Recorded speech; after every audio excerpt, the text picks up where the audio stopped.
Yo, what's good, y'all? It's your boy Kai, and we back on the culture news, and we got some more reactions to the Charlie Kirk, assassination. Right? We got Andrew Tate.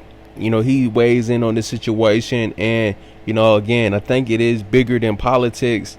I hate that the politics of it all is what makes people lose sight of what really happened, and how this really changes things, right? Now people are going to be scared to really voice their opinion, stand up for what they believe in, and I do think that's a respectable thing, but it comes at a cost, right? And I think that Charlie Kirk, he paid the price of his life, and when you say freedom of speech, he did have the freedom of speech. The government didn't lock him up for anything that he said, but that doesn't put a force field around you for people like the that got him, or any other violence that could happen from you having the wrong opinion or offending the wrong people. So check out Andrew Tate.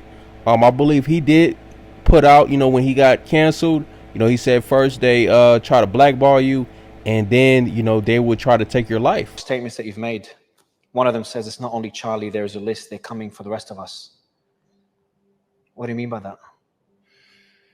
We no longer live in any kind of civilized political discourse. The left and the right are not arguing about interest rates or economic policy. This is a complete different worldview. These people lack spirits and souls, and they believe that anybody who disagrees with them or says a word counter to their narrative deserves a bullet in the neck. This is no longer political discourse. This is a divide which is much larger than most divides, which caused endless wars across the planet. And Charlie Kirk was killed for being the good guy, for being the nice guy. He hasn't been nearly as inflammatory as I have with many subjects. And they believe we deserve death, and they celebrate the death of Charlie Kirk in a disgusting, inhumane manner. Let's not forget, because it's easy to forget, attempts. Not only did they try to kill Trump, but we forget it because they were unsuccessful. They tried to kill Nick Fuentes. We forget it because they were unsuccessful. Did you even know they tried to kill me? Type Andrew Tate knife attack. Last month, somebody put on a high-vis vest pretending to be a builder, trying to get access to my house with a blade. And when he was identified, started slashing randomly because he couldn't kill me.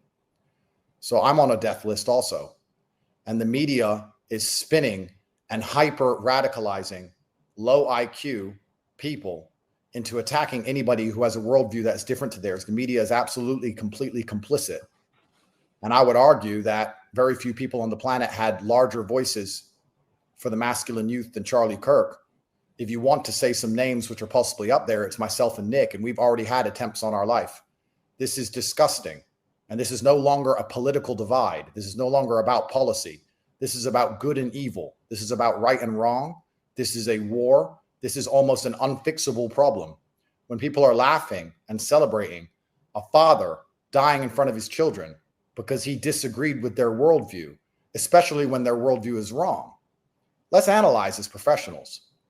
If you're going to sit and tell the world that men can be women because they put on a wig, and they believe you deserve a bullet in the neck the second you disagree with them, they are fighting objective reality. You can't agree or disagree with these people. Y'all, let me know what y'all think in the comments. Like I'm saying, it's just crazy that you can have the wrong opinion, not even have any political power, right? He wasn't even some kind of elected official. He was just a guy, putting his opinion out there. People resonated with it or they didn't, and I think that it didn't have to be that serious. It's either you agree with the person or you just shut them off. You have to be a sick person to say, man, I disagree with this guy, so now let me go plot on that guy, right? Like, you got to be a different level of sick. But y'all let me know what y'all think in the comments. Like I said, I'm not looking at it from the super racial element, not looking at it from the super political thing.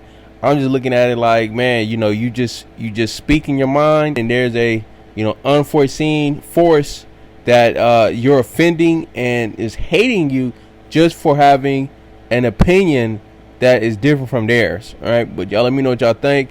Appreciate y'all for rocking with me. Like the video, subscribe, and we gone.